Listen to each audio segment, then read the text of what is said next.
got it. There we go.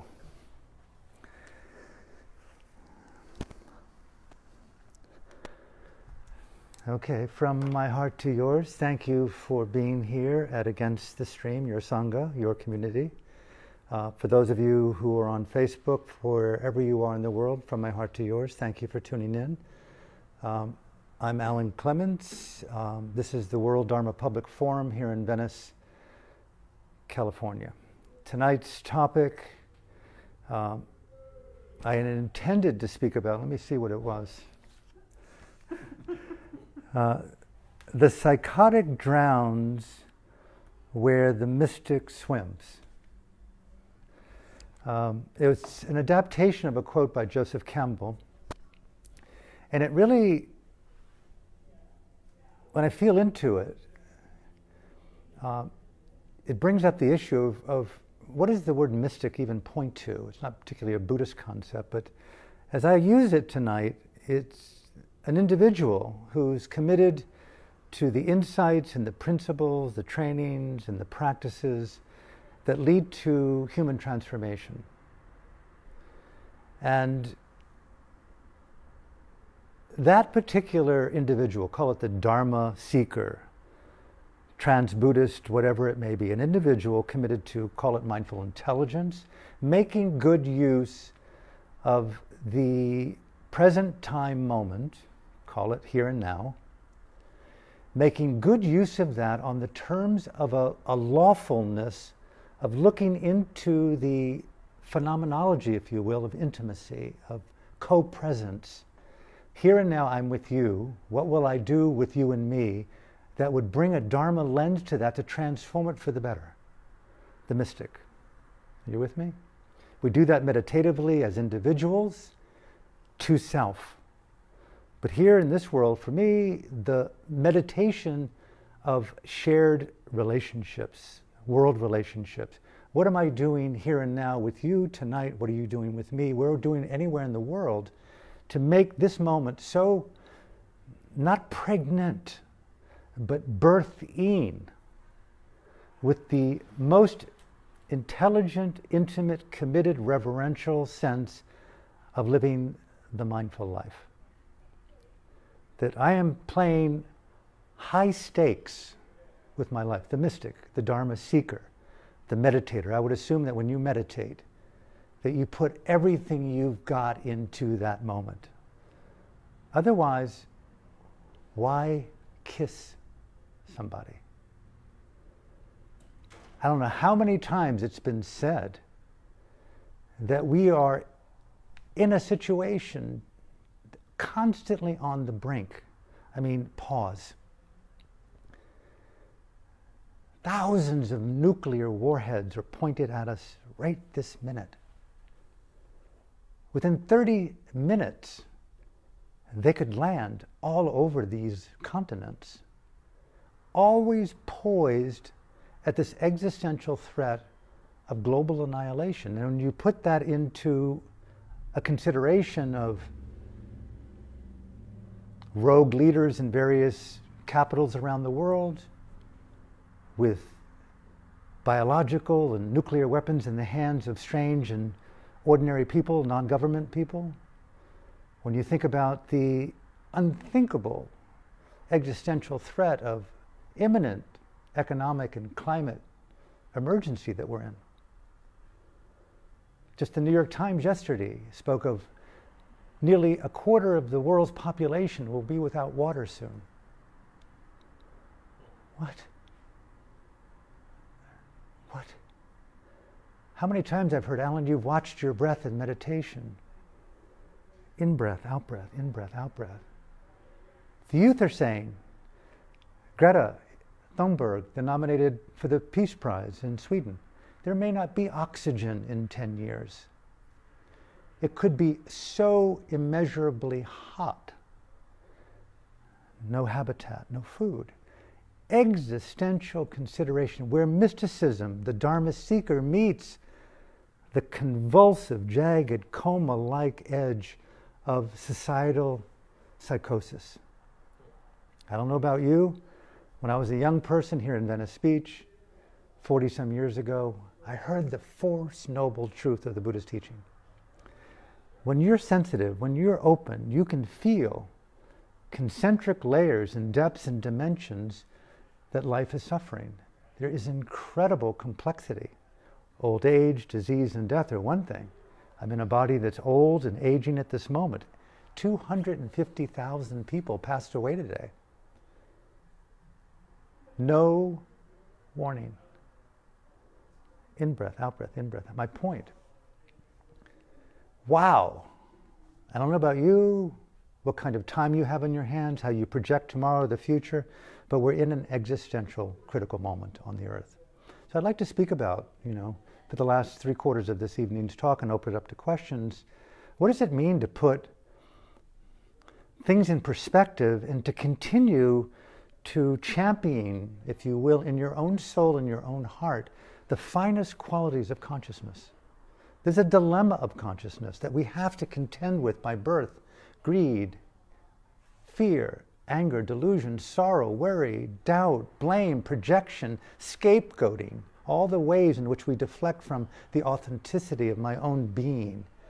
I beg of you, where do you in your Dharma life, as a Buddhist or a non-Buddhist or hope to be Buddhist, as a meditator, as a seeker, as a mystic, halfway through, what defines the integrity of your core? What do you stand on? When push comes to shove, when you're in the face of complexity, who are you, Alan? What are those qualities of the Dharma, of meditation, that you consider to be irrevocable to your conscience? I'm not only a being freely breathing, I want to own my freedom and enact from it. And I beg of you, are you in solidarity to your dignity? In monasteries where I lived, in meditation centers, in refugee camps in some cases, with some people, with leaders and mentors that I've been inspired to be near, many of them encouraged us. I can hear them in my teachings, in my own head from them. Are you sitting, breathing, talking, looking, listening from a sense of receptive, open dignity? Don't meditate. Let your body posture reflect your integrity. When you move your arm, are you mindfully aware of that with a sense of conscience? When you look at the word living the mindful life, it points to living with a reverence for the immeasurable, poignant, terrifying beauty of being your best now, on the terms of something larger than being mindful. How well do you live your ethical intelligence? How well do you live your conscience? How well do you show up for your friends and your family? How well do you show up for your beauty, your bathing, your face? When I stopped smoking, I had to learn how to wash my face again. I forgot what the smell of soap smelled like. I had to slow down. I stopped taking showers. Why? Because I always raced through a shower to get back to a cigarette and to alcohol.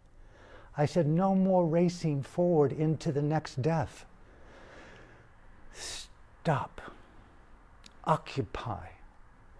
Giorgio Bruno, the 15th century philosopher, saint, astrological wizard, astronomer, who put forth in the world way back then that the sun wasn't the center of the universe any more than the earth was. So he proposed at this day and time that the world was infinite. There was boundless.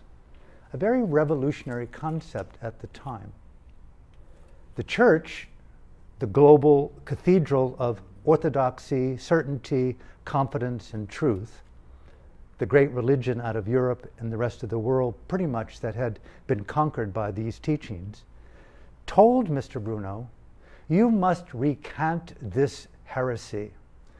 We are the center of the universe. This is an exaggeration for anyone today. We know that we're in an infinite universe.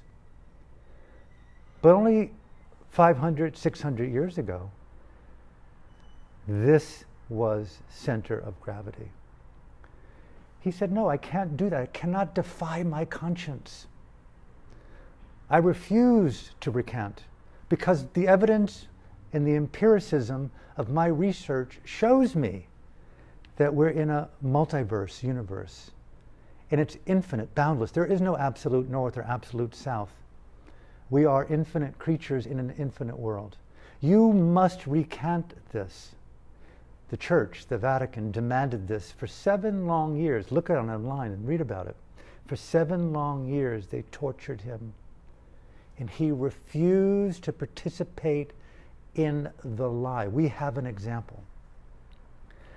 It's something so much more beautiful and magnificent than meditation. Yes, meditation grounds us in the integrity, the mindful intelligence of our integrity, our conscience, our virtue, our convictions. But I beg of you, Alan, are you researching the inner and outer universe to find new dimensions of evolution?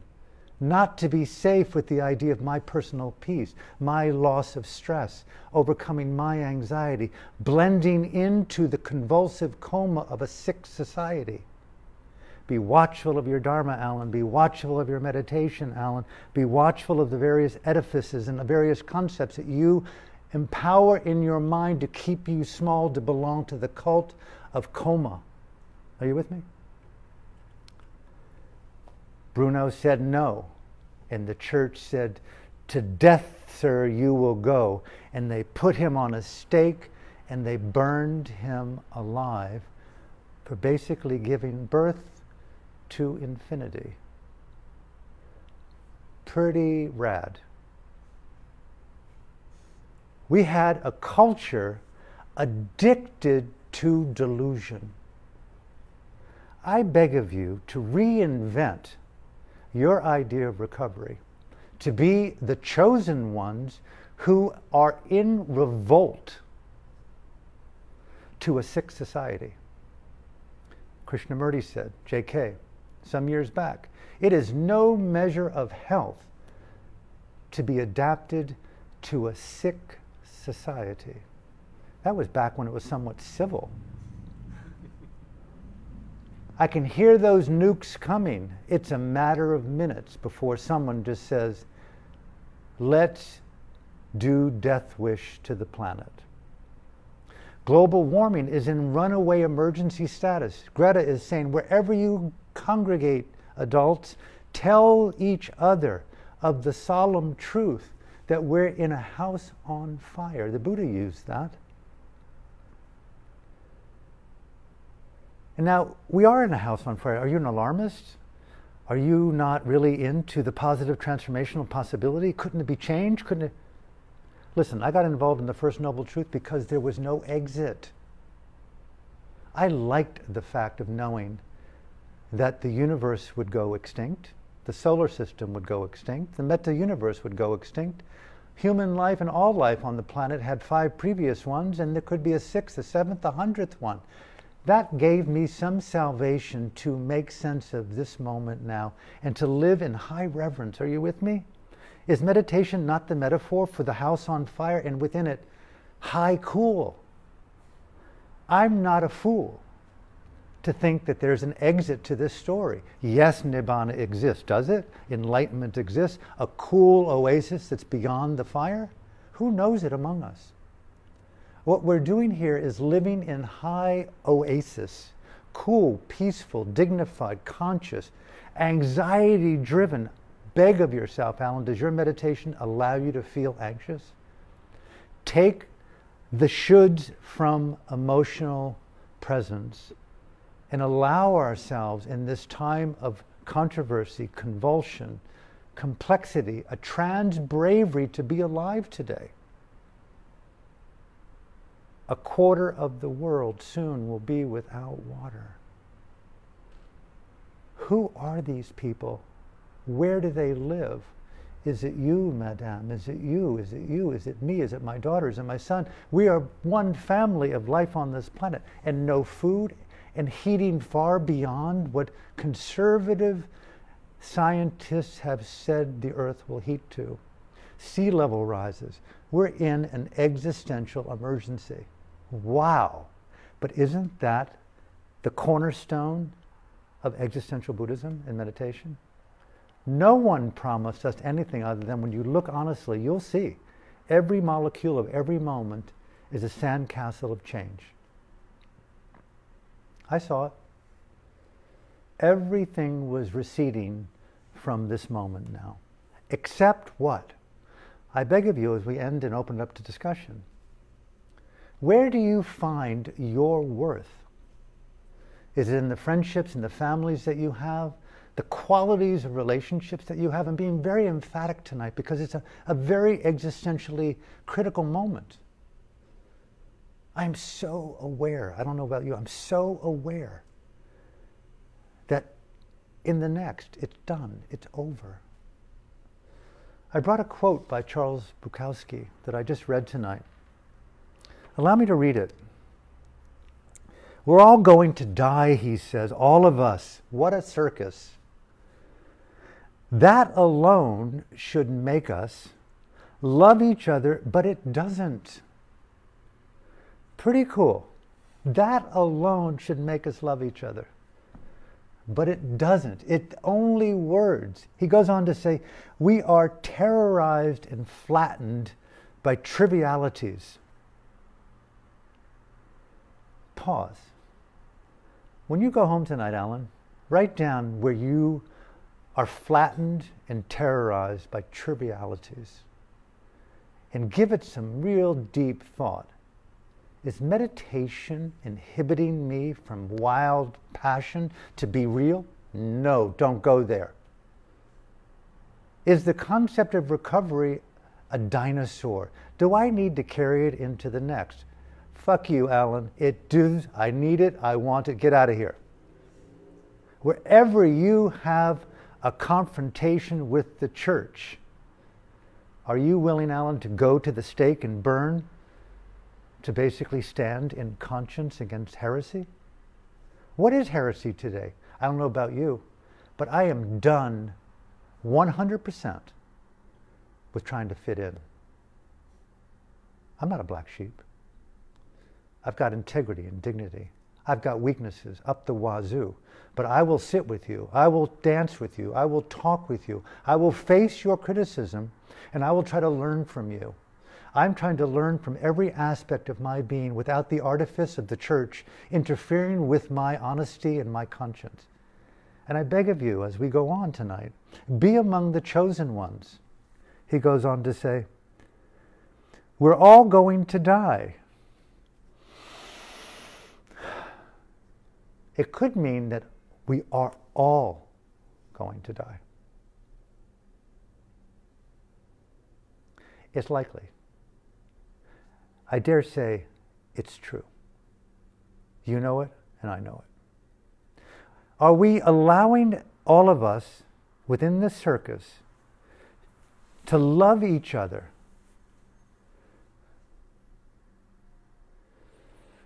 I know when I go home, I'm going to fucking have a glass of wine. I'm going to do some text. I'll read a little bit. And Alan, are you going to walk your talk? Will you love someone or not? What does it mean in our daily lives as we know it today to take the quality of love and caring and empathy and compassion and generosity, all the attributes of high luminous meditation?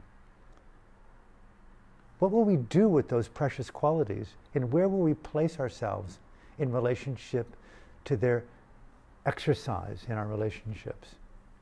Are we action-based in our meditation? We are terrorized and flattened by trivialities. I can't get that concept out of my mind. We are eaten up by nothing, he concludes.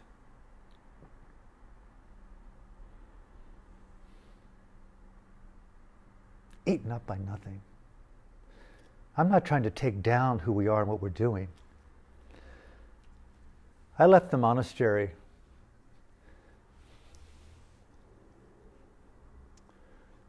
reluctantly. I was thrown out by the dictator on several occasions. I went there like you're here at Against the Stream to find family and solace and connection. They were my sisters and my brothers in that monastery. It was my recovery center. I went there in full revulsion to America and the world. The violence crippled my soul. After 6 months of sitting in silence, I remember someone coming to the monastery, and they left on the little table in the middle of the monastery Time magazine cover story with the genocide of Pol Pot in Cambodia, a neighboring country to Burma, not that very far away. I looked down, I opened it up, horror upon horror of what went down there. The Khmer Rouge and what they did to you and to me, to our sisters and brothers.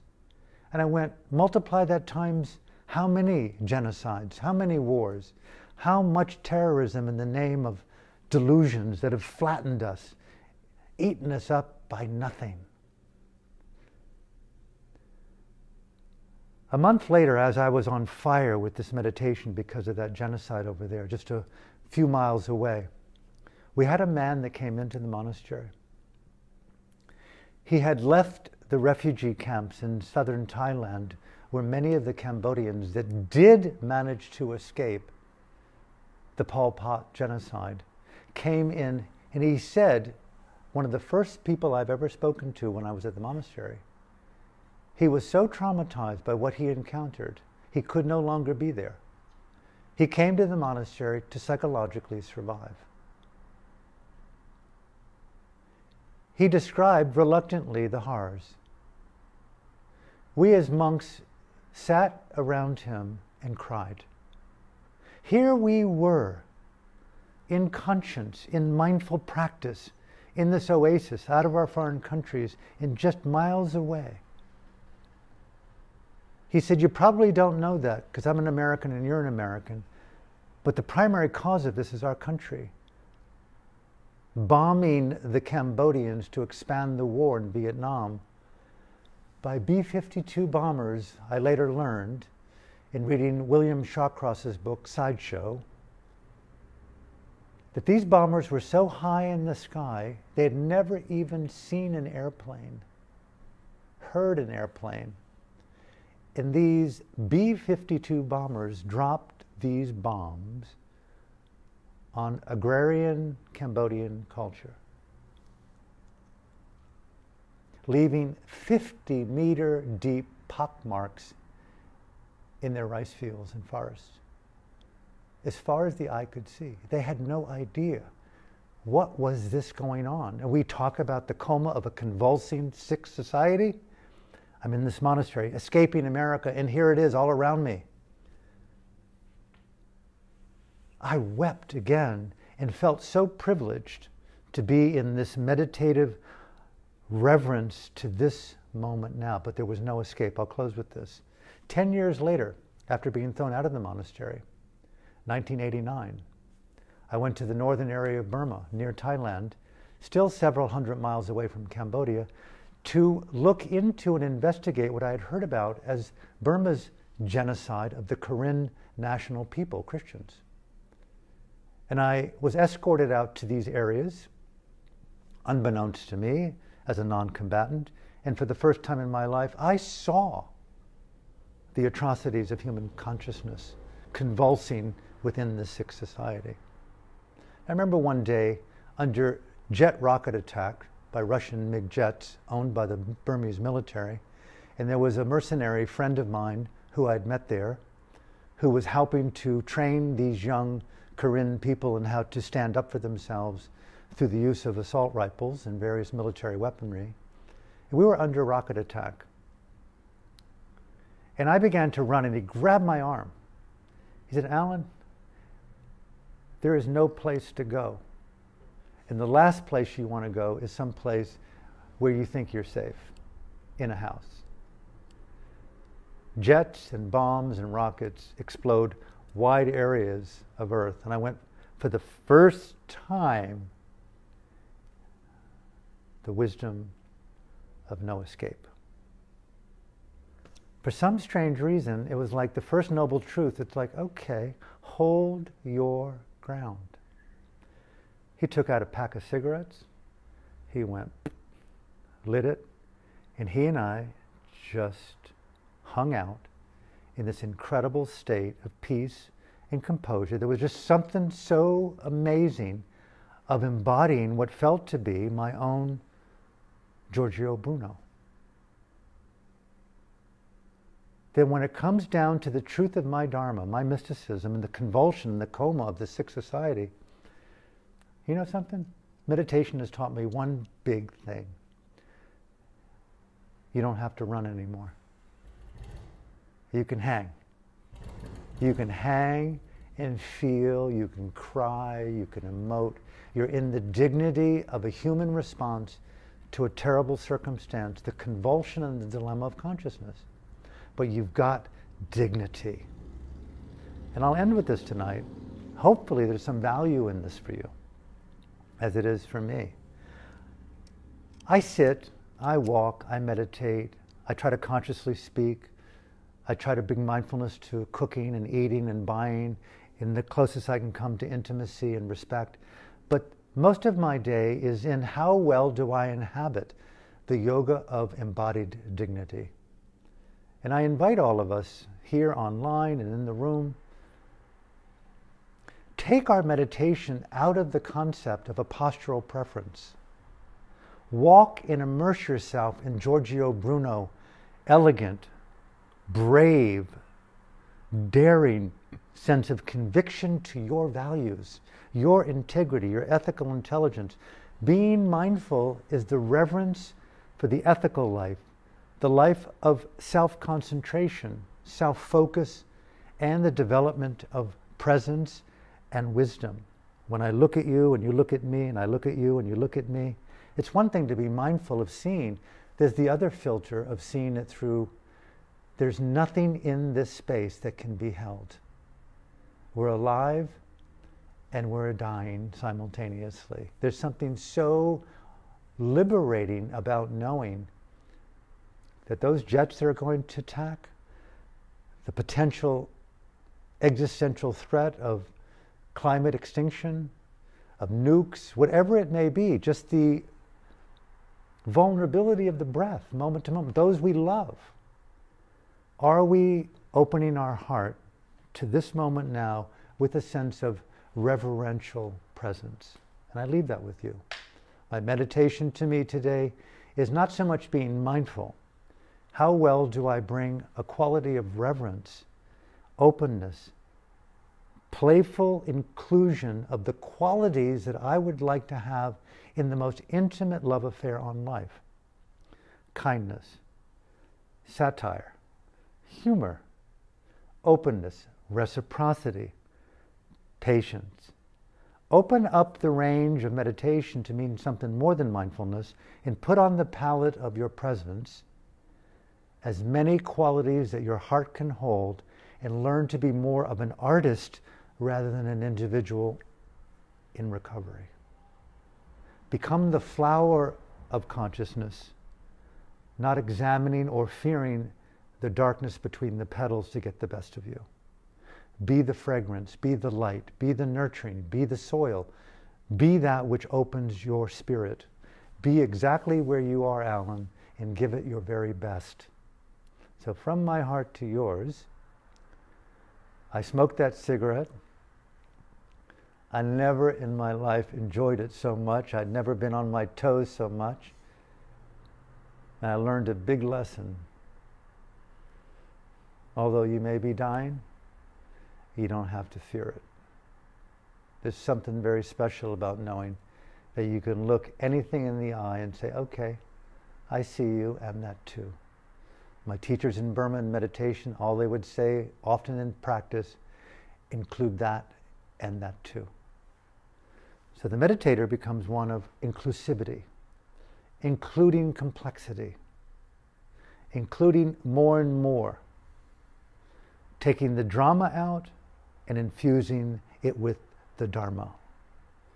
And what is your Dharma? And to me, that is the Dharma beyond Buddhism. Personalize it. No two of us will kiss alike. No two of us will make love alike. No two of us will meditate alike. So what is your Dharma? So, namaste. Thank you from my heart for listening, for participating. If you have questions you want to ask, things that you would like to discuss, openly, take your time.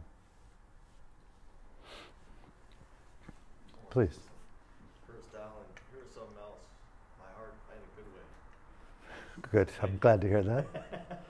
Thank you very much. My heart is like pounding because like you say so much that just like gets me. I'm just like, oh my God. You say a lot that just like rings true to me that I've like been sort of like pondering my whole life. It's bizarre, but it's cool. Beautiful. Yeah. Yeah. Thank you for saying that. You know, I tend to become more and more animated because I feel that I want to be radically true to myself and come out of the glove, the box of my own unrecognized, shame-built church. I don't want to belong. But I do want to belong to those few people that go, whoa, man, yay, woman, I'm into dancing, and no two of us will do it alike. My year in Yugoslavia during its final year of the war, I may have mentioned before, it was totally over the top. 500,000 people on the streets of a city of 1 million. Many of them sophisticated, often, all of them sophisticated, real humans like us. And we go out to nightclubs at night and dance and do various things. And there was an unspoken rule of like dictatorship in the church want to take the beauty of your unique face from you. They want to make you into the homogenized sameness of their own nothingness. Be careful of merging into Buddhism, merging into Nibbana, merging into the faceless creature of the dictatorship behind the Dharma. These qualities are the centrifugal force of the psyche. Greed, anger, and delusion are the innate factors within the source of consciousness. They mold and sculpt us into the ego configurations that disguise us from our own awareness. We belong to cults called sanghas. And if we don't give each other the liberty to dance and make love and to masturbate and kiss and drink and walk and cook in our own unique way, that's not a sangha, that's a cult. And so in Yugoslavia, we were dancing, so no two of us would dance in the same way. And I beg of you to remind me, should you see me conform, keep asking, what music do you hear that's uniquely yours? What is your voice? So, yeah, you have a question, or would you? I just kind of a question, but I wanted to respond. I think what you asked is like, what do you hold? I forget how you phrase it, but what are you convicted to, and what do you, at the end of the day, what grounds you, or something like that? You asked something to that effect, I think. What ground do I stand on? Right, you asked. I think you were kind of asking us. And recently what I've been doing, it's interesting, is I've been meditating on death, which is like, you touch on this a few times. And it's been interesting to me because I've sort of explored the idea of reincarnation, different things like that. But I've been meditating on death, and you brought up the points of global warming and the lack of water and, you know, everything that's going on, I'm with you. especially in the U.S. And to be honest, and I don't want to get too political, but I'm just like feeling a lot of, I feel like I have the answer, and if everyone would just listen, you know, but it's like, there's so much, and it's so complicated. Listen, brother, where I go with this, you know, you're dealing with what I'm hearing you say is the complexities, and you're meditating on death. And I don't know exactly where you're going with that. I don't mean to interrupt you, but my sense is where I sit, stand, walk, talk, meet myself and other, is in the qualities that I treasure in myself, that I would treasure in you. I want to bring with higher fidelity, cognitive clarity, conviction in expression, these qualities to the forefront of my artistry, and paint and share, sculpt and release into this shared evanescence called life. I want to organically make love with the evolution of beingness. You and me together in this vast, terrifying, sacred wilderness. Make poetry, make love is the answer. And spare nothing in this love-making process. Yes, I cook and I clean, Alan, we all do, and chop wood and carry water, but that's so 2 days ago. It is radically more than that.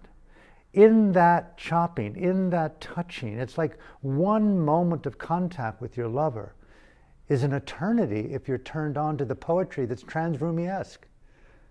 How awake and sensitive can you get? Meditation is a sensitizing process. Believe me, trust me, those who've meditated a lot are those who feel a lot. And the more you feel, the less stable you're going to become. Dirty little secret. The more anxiety you will have, but guess what? That anxiety isn't bad. It just fucking means you don't have the answer to genocide, to a deviant fucking God. And you stop taking responsibility for this aberration called being embedded in a terrifyingly sacred universe. The truth is, you got it right. Anxiety is a very sane response to a psychotic universe. Sorry. Oh, yeah. So trust in your individualness. Trust it. Come out of the belief systems that I need to belong to these weird protection devices called belonging through peace and calmness and stillness. Done, man. Put these wankers into a refugee camp or a rocket attack and they fucking pee all over each other. I'm not my mind, I'm not my thought. Give me that fucking food now, it's mine, I want it. People turn into things other than their ideas of themselves. I've seen that. I've often said, it should be mandatory use that all the presidential candidates stop debating and go off to Syria or Libya or Sudan for a couple of weeks and take off your your personas and just serve and see and listen to what life looks like at ground zero. And come back and then talk and share your experience. Don't debate about the same old stories without talking about us as a predator nation. Call off regime change wars. I mean, hello, what are you guys doing, man? When I listen to these debates, I go like, no wonder teen suicide is going through the roof. No wonder addiction is exactly what I need to do yet again in order to deal with this fucking bullshit. I'm standing in a very beautiful home in a small town where I, 43 years ago, left to get out of this psychosis. And I'm walking down the promenade and I'm on Montana, man, and I'm in the 3rd Street, this and that mall, and I'm going to fucking Starbucks and I'm listening to the persons out there, busking, and it's like, man, the etiquette of communion here is really psychotic. Everyone is just like got a pedal to the metal at 20 miles an hour, pumping in water from a river going dry with an aquifer filter that's going through the other side of the world. It's drying up so fast. The electricity bills, the traffic, and growing at an exponential rate. And it's like the New York Times right to my front door. Soon there'll be no water and food for a quarter of the population. 7 people come and trim the hedges, the pool gets cleaned. I'm going like, fuck, man, give me a monastery any day. But there's no more retreating. And so my point is, in this little kind of rant, without you, bro, man, I got nothing. Without you, sister, I'm nobody. I cannot live without you. And so if I don't invest in the communion of here and nowness with you, what in the fuck am I on about? So play high stakes with meditation off the cushion, off the Sangha, out of the Sangha. Be a living, bright example of your saintliness. Be a delicious example of your savant. Be your Giorgio Bruno in a feminine embodiment. Be wild, be tenacious, be cool, be an independent thinker. Where is your infinity? Break out of the habit of belonging to the need to work in order to support a neurotic lifestyle. Risk it all for your freedom. That's what I mean. Toni Morrison died. I think she said like, freedom is one thing, but you've got to own it, right? What does it mean to own your freedom and do something with it? It's not enough just to sit in peace, but to stretch that peace and to risk that peace and to convulse in that peace, to take it beyond bravery into what? What's at the dark horizon?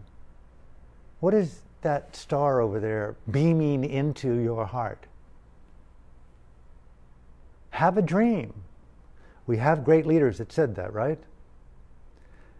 Meditation, the Dharma, even Buddhism as I understand it, is about the dream. Liberty for one is not freedom for the other unless I protect your freedom as my own.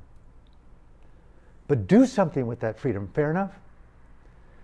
Don't just come to a Sangha, break the coma of compliance with a sick society. It's no measure of health to belong to a profoundly comatose, convulsing, psychotic culture. I'm not pointing fingers at anything. I'm pointing fingers at an incredibly demonic system called predator capitalism. Sir. Did you want to continue on? No. Okay. Sorry. Yeah, I mean, there's been points in my life where I'm just like, the fucking shit needs to burn down.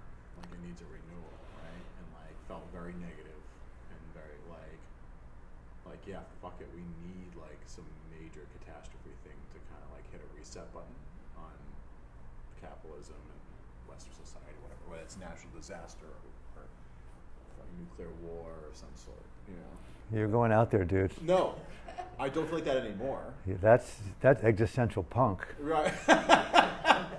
Take down the earth. That's heavy metal at the biggest level, man. It was a number of years, you know. And I wow. You know, some books, and I saw you posted a Chris Hedges quote the other day. And I do. I'm a fan of Chris. Yeah, I've read a couple of his books, and yeah. Especially when I was in that mindset, I was like, and even now, having just read his last book, I'm like to do the things that he thinks we need to do to turn this ship around seems almost impossible. Like, and you know, what you're talking about in like, you know, it seems like that idea of like change yourself and change the world, right? I mean, I didn't say anything about changing the world. Okay, yeah. That's what I'm saying. That's so, like, you're saying that. I didn't say that. Sure, okay. So, but what I'm hearing you is like these ideas about what we need to do with ourselves, but then the world is on fire and the psychosis. So where do those meet, I guess? Okay, thank you. Yeah. If I said what you're saying back to me, I didn't mean to say that. Okay. What I mean to say, and I hope I did communicate to some extent, but the intention sometimes could be confused with my words, is this is how I choose to live myself. Okay, sure. I really don't have an agenda for anyone. Okay. I just cannot find the right language in the moment, being spontaneous, to consistently be in my own process about me. Okay. But I do mean that. Yeah. I would go as far as to say, please don't follow anything I'm saying. Okay. Because it defies being independent in finding your own Giorgio Bruno.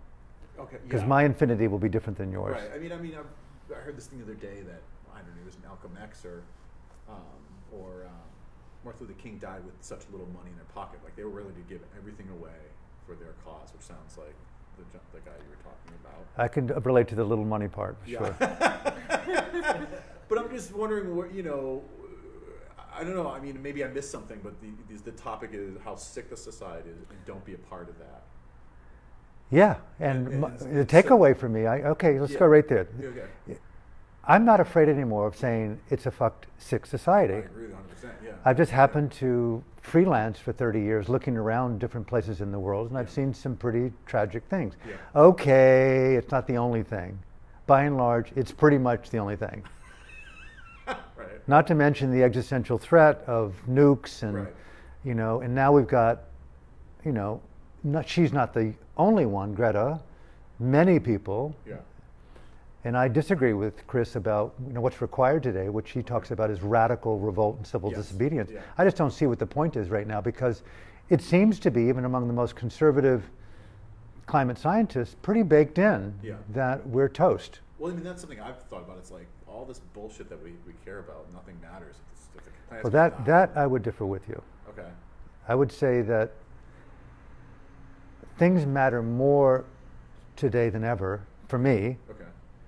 And some things have to be re-envisioned that no longer have the outcome that I hoped that they could. So, for example, I've been a so-called long-term moderate level activist, trying to do everything to improve the future of life. My future today is trans extinction. I'm baking in that we're all going to die to my activism. And so I wrote a book in 2003 that it took on to the concept mystical activism. And it was later used into sacred activism, but mystical activism is what I said. Today I call it existential rebellion. I'm seeing that I'm an evolutional genome within this thingness. And whatever this consciousness is, the dilemma of it is, I've got enough of an angle on it, despite the fact that I could melt down with dementia within a couple of years. And what was the question? Oh, I lost. We're immeasurably connected to an anatomy that can short wire even our idea of ourselves. So you got to take into account the humility of being biologically programmed to decay. With that said, there's a little island, a couple of moments, years, where we have this cognitive resonance with concepts and consciousness and linguistics and frequencies and DNA that's trans-hallucinogenic. It's a trans-psychedelic moment where, wow, okay, you're playing with Giorgio Bruno and infinity. What's an infinity that's larger than infinity? Can we imagine ourselves out of this dilemma? Yes. Human consciousness exists. And as far as I can see through my psychedelic research and meditative research, it exists, I don't know how far after death. I don't know what this gentleman brought up about the idea of trans lifetime embodiment, but I'm a firm, resonant advocate of exploring rebirth. I love it. So within your paradigm of meditation, where do you find hope? That's where I would choose to encourage you, my friend. Right. Don't give up on possibility of being a radical Bruno activist, King, Greta, Chris, anyone that you admire as an activist of conscience. To activate your conscience and to wake up in the morning as if it's your dip in the most freezing water of being, to activate your highest intensity of presence. And that's, the more you live like that, the more likely you are it'll become natural to live in high frequency presence. And that, to me, okay, I'll close with this, come back to you. When I was young, I had a combination of bravado, intelligence, and naivete. Poetry, love, and psychedelics, and context, and things that preceded my genome gave me an awareness that something's not right. I sought higher ground inside and out. And within that journey, I saw that I could actually develop something inside of myself that was powerful and profound. And I came down from the ideals of my own personal enlightenment and transcending samsara and finding some special place beyond conditionality, beyond change, beyond emptiness, beyond dukkha and suffering. And now I'm delighting in being a kind of psychonaut of like, okay, be as fearless as possible. If I need to die in the service of, because I refuse, this is my point. I have learned that my meditation is the practice of refusing to defeat myself. Saying words of many other people. I refuse to participate in doubt, shame, and worry. I refuse to participate in undermining my soul's essence. I refuse to participate in me being wrong in a hierarchy or a patriarchy or a misogyny that I subscribe to unknowingly. I refuse, I refuse, I refuse. I want to listen, I want to learn, I want to evolve, I want to include, and that too. And so talk to yourself in a way that you hear yourself so frequently that your Dharma can be defined on the terms of how you speak to yourself, not Buddhism. I want to hear what you know, not what you remember about Buddhism. Give it up. And then become a true Buddhist. Anyway, sorry to let you rant on like that. Other questions before we'll come back? Okay. Please. You're talking about you and your soul, but I'm wondering what is you, what is your soul, and what is spirit? Soul and spirit? What is my soul and spirit? Yeah, who are you? Who am I? What is your soul or what is the spirit? What's the difference between those three? Why do I use those two words? Yeah, who you are as a person, and what is the soul? And people say they refer to my soul or I am or my spirit. So Fantastic question. And I, again, what is your name? Lynn. Lynn, nice to meet you. Same. Alan. How do I use the word soul and spirit in relationship to who I am? Yeah. Again, I stand in the awkwardness of my spontaneity by using words to break the habit of my allegiance to Buddhism.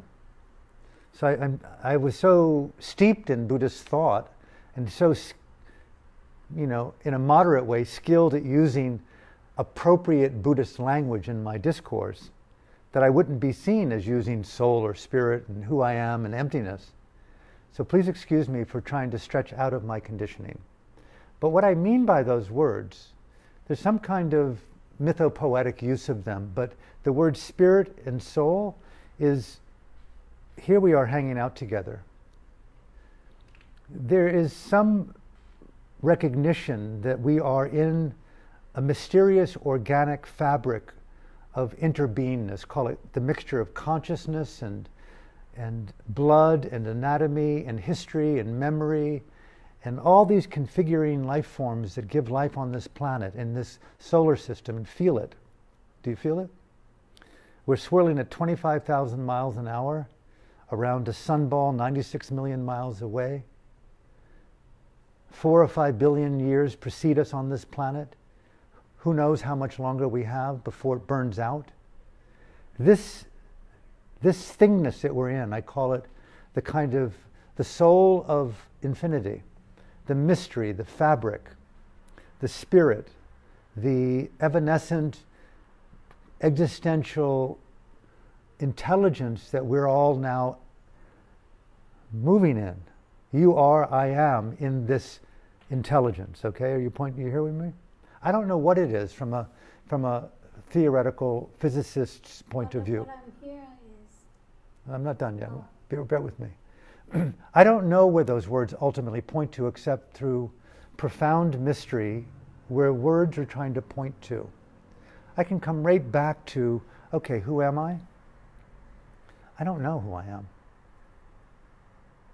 I have values that I can relate to in this particular moment, but they're very conditioned by conditions. I can't, with any great certainty, trust that under duress or complication that I would not shift from Alan as you see me tonight to another Alan. So we're organic, mind-body resonant photonic holograms, if you will, dancing in this kind of strange configuration. But after your death and after my death, I am clueless. Even in this life, even being wildly in love with someone, committed to mindful honesty, looking at you straight in the soul of your soul, and the next thing you know, they don't even know that they were lying to you. We're so uncertain of who we are. I think there takes a fair degree of humility that defines soul, spirit, and who I am. So I can speak to these attributes, these basic primary colors of being. But I do, as I started the talk, the word Dharma is operative for me. I have seen through my own initiative, if I do this, this happens. If I reach my fork mindfully to the food and lift it to my mouth, there's food in my mouth. If I lower the fork and chew it, I can taste it. I'm aware that mindfulness has the function to know what's happening in the moment and its characteristic. And if I'm very mindful, I'll notice that the taste and the sensation of taste goes away. It changes. There's a universal characteristic. So I would say the answer to who I am is a set of conditions, and when I'm mindful, an awareness of those conditions as conditions, and the Dharma informs me, bear with me, I'll end with this, of how to overcome and challenge that which creates conflict, suffering for me and others if I'm unaware of it.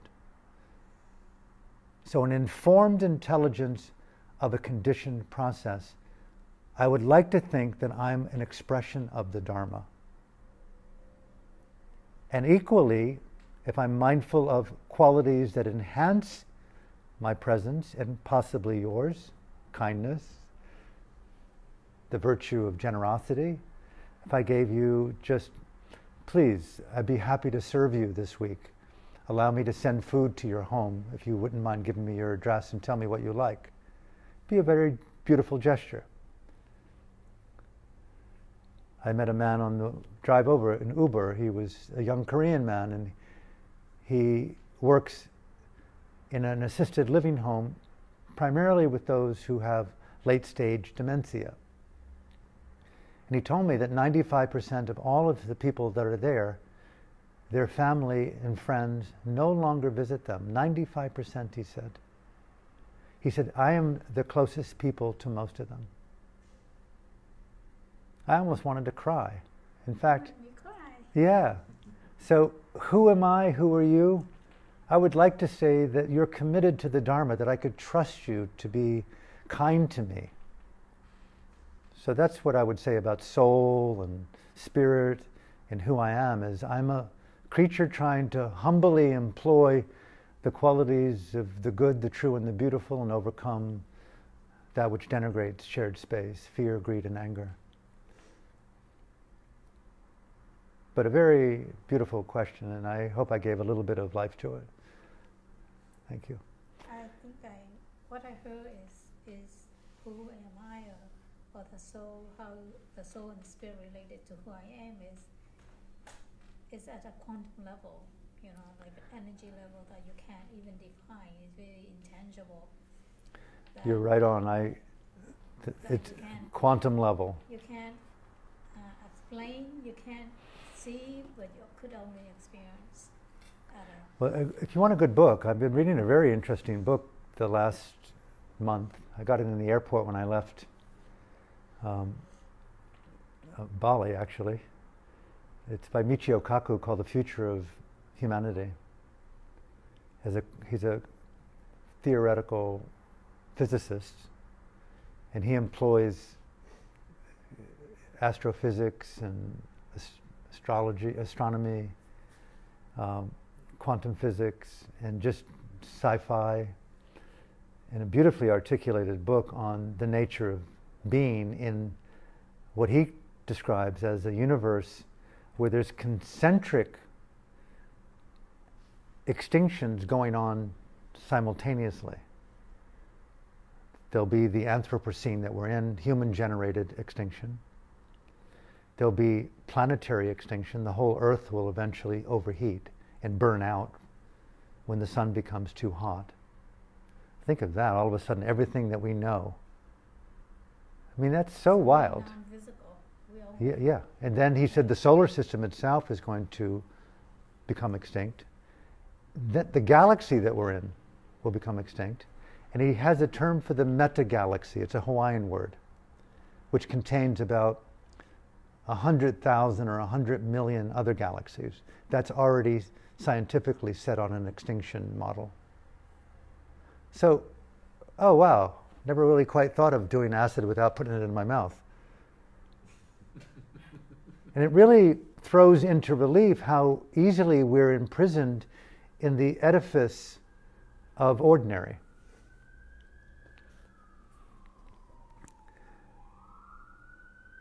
We're all going to die, all of us. What a circus. That alone should make us love each other, but it doesn't. We're terrorized and flattened by trivialities. We are eaten up by nothing. And so, one of the tragedies of dogma is it narrows imagination and nullifies the instinct for adventure. It stays within a box-shaped, self-enslaving church. Sangha should liberate the soul, not confine it into orthodoxy. I ask you to break out and deliver the promise of freedom and bring it home to your fellow brothers and sisters. Venture forth. Be astronauts of freedom. We need explorers today that set sail. Even in the Buddhist texts, you find that the Buddha in his earliest days, let no two of us go in the same direction. I think it's pretty rad to actually see that, wow, there's no like, this is what you should say when you go out and say it. So there's a real difficulty here for me, which was, when I'm really myself, I am so out of control, I can't be trusted. That was me in Venice 40-some years back. As time has gone on, it's like, what am I behaving to dumb down, to belong to groups and cults and situations that, one, their music is really bullshit. I mean, they're so unhip, so unthinkably unhip. And why not? You can make your own music. In fact, what do you want to do with the preciousness of your breath? For 5 years, 10 years, you can watch your breath in, out, in, out, in, out. What's the insight? I'm breathing. It's totally over the top, man. You're on it. Way to forgo your career to be a breath watcher. Okay, you go back and develop your insight another 10 years. I've been watching my breath endlessly. What does it mean? I'm alive. Fuck all, right? You go home tonight and look at your hands. What are you going to do with these hands? You've meditated another 5 years. You realize, wow, I'm going to get up off my little sorry cushion and do something precious with what a full breath affords me to do. How am I going to touch you? How am I going to kiss you? How am I going to live? What's the legacy that I'll leave behind? What do I want to do tonight if tonight is my final night? What's the opposite of trivialities? Extraordinarinesses? So I invite you as we go home tonight, what's the constellation of your North Star? What is it pointing to? What does it tell you? What's it informing you? Dream high, dream large, dream big, dream ordinary. Do it well. My teacher before I left the monastery he said the final time, he said, Alan, wherever you go, it's awareness that liberates. Bring that awareness with you. Don't leave your breath in the monastery. Please. Final question. Is there such thing as too much meditation? Is there something too much meditation?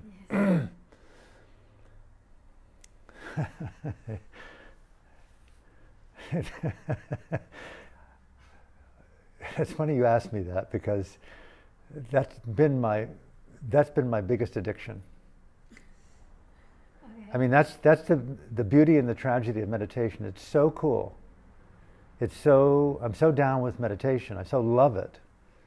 I'm walking around at this stage of my life wondering if I'm not just a meditative addict, because I'm just alone. Does it help you in your life, or does it? Look at is me. it Don't a you think I'm a golden distraction? example Maybe of something it's also a precious? distraction? So do you think it's also? Do I look that dysfunctional to you? I don't know. And sometimes you may, want to do something else, but you love it so much that you just stick with it. What do you think? I mean, what do you see here? No, Aren't I a because shining you- example of freedom and truth? Isn't meditation been effective for me? How could you say these things without having some practice and training? No, I'm questioning myself. Oh, I see.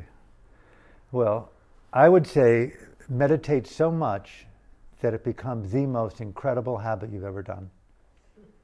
And then you know. I mean, 30 years ago, I did a retreat in Arkansas. In the question period, I didn't know this, but there was one of the board of directors of the AA movement there in the retreat.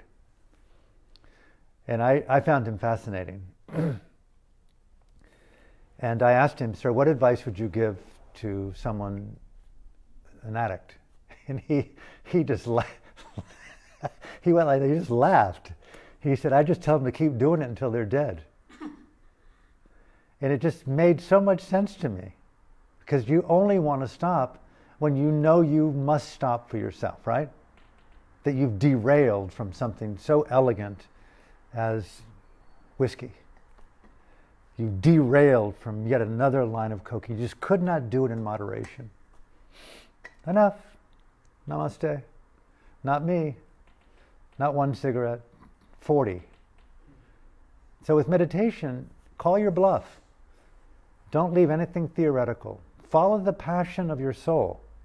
I wanted to become a monk, not to be a monk, but to meditate.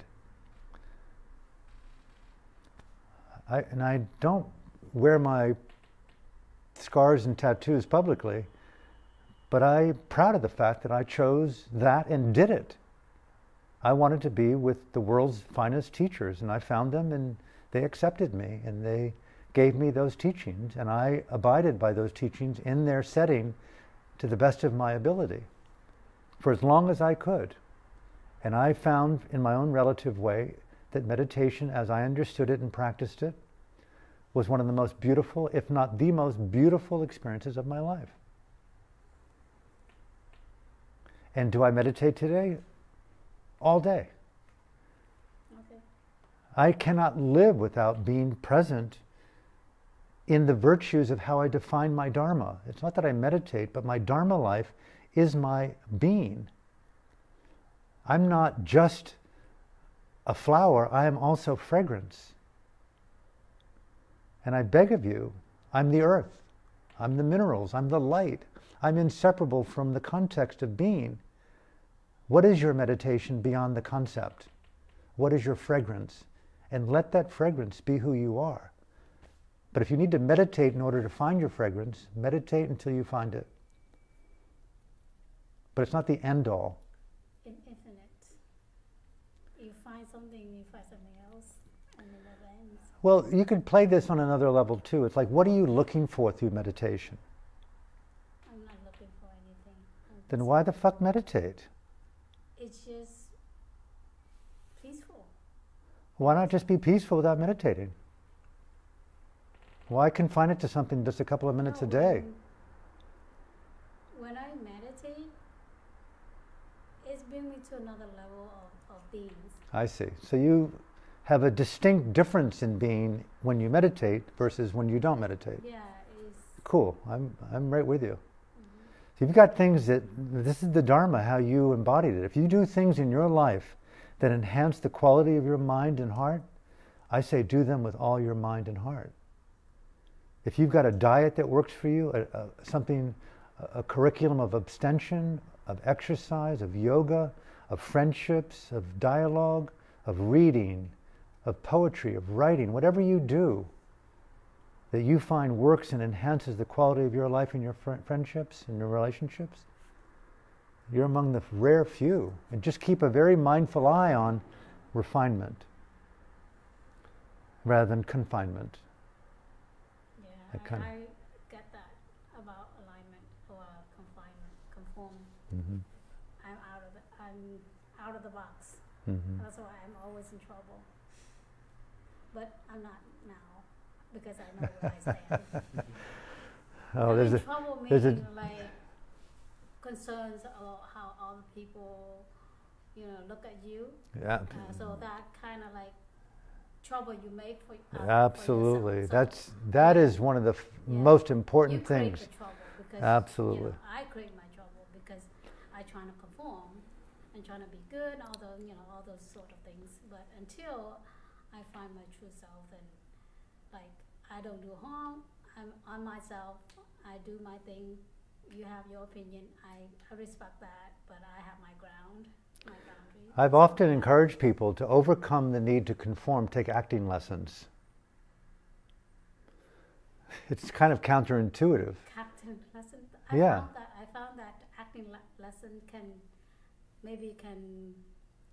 Liberate help you. or can harm my I inner would self. anything to change. break the habit of conforming to other people's expectations. You can input some other characters in you. That Yeah, you may not can. know, right? Yeah, of course you can. Yeah. Look at how many characters I have inside of me. Exactly. That's why. I was don't. thinking about that and said, you know what? I think there are enough characters in me and myself already. I don't need to create more character by taking it. Well, what about the character that wants to conform to other people's expectations? Do you like her? Well, I acknowledge her, but I would just say, okay, I acknowledge you, just step back. Oh, there you Let's go. work together. There you go. So you talk.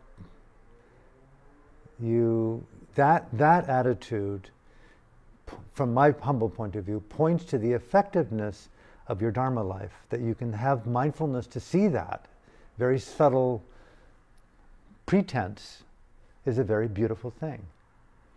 And I would only encourage you, as an emerging Dharma ally, is to allow yourself, which is what I do, allow yourself the joy of that insight. Allow that joy to strengthen the fibers of your resolve and your presence, your intelligence, to be even more courageous to defy the standards that you now find yourself comfortable with. What would I do and say if I really were to be in non-conformity to my fear? What would I wear? What would I think? What would I say? How would I be? I mean, I bring this up to some people and they say, I want to become a nun. It's the best kept secret in my life. You know, how people today are normalizing naked. Normalizing voices and faces and aspects of your own inner heart and being. I do a show, and I'll close with this, I do a show called Spiritually Incorrect. Theater, I do theater. Oh. And I made a vow 20 years ago when I got into it that I would never do the same show twice. I didn't want to be a puppet. I came out of the indoctrination of being a really radically correct Buddhist meditation teacher. I was like really evangelical, like a Pat Robertson of meditative Buddhism. A predictable fraud at a certain level. And I began to be unaware of my own confinement within my own dogma. The shadow overcame my light. And there weren't people in my life to help support me in the emergence of wakefulness. And so eventually I began to see, oh wow, you're lying to yourself, Alan. You're lying to yourself. Unfortunately, there's a lot of that. You see that? Of course. So I'm saying things you already know, then leave it at that. From my heart to yours, we're going to end with that. I don't want to take any more time. I would love to continue. Thank you for coming out. Thank you for tuning in. Thursday nights until September 26th, I'm here. I think next Thursday will be the conversation or interview or both with Noah Levine, about circumstances that he's found himself in over the last year. And it's not confirmed yet, but I know we've agreed to do that. He wants to do it. I want to do it with him. But I think if it's happening, he'll announce it on Monday at your group. And otherwise, I'll be here through September 26th. If any of you have interest to follow on Instagram or Facebook, please do. If any of you want copies of my books, I'm committed to giving them away for free. All you do is email me, and I'll send you a PDF copy. I'm happy to do that. I've written 4, 5, 6, 7 books. Any of them you're welcome to. You can go to my website and see which ones you want. I do lead retreats. They're retreats called the beautification of the mind. I'm really committed to the meditative approach to what it means to beautify states of consciousness. There's something very attractive about people who take aesthetic joy with how their mind feels and looks, texture. And as an artist, I like those who are connected to the artistry of the Dharma. I'm not into religion, but I'm into Dharma artistry. So the word aesthetics are very important to me. I'm not the only one who knows what aesthetics mean, but what does beauty and aesthetics look like? And I'm also into evolving different character types within presence.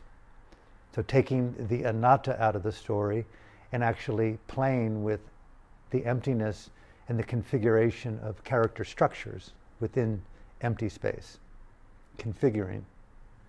So I really like those things. If you're interested, they're on my website. You're more than welcome to consider it. And any donations that you leave, I've been giving them to your Sangha and to Noah. So please, if you wish to leave a donation, leave it in the bowl and it will go to him and to Against the Stream. Thank you from my heart.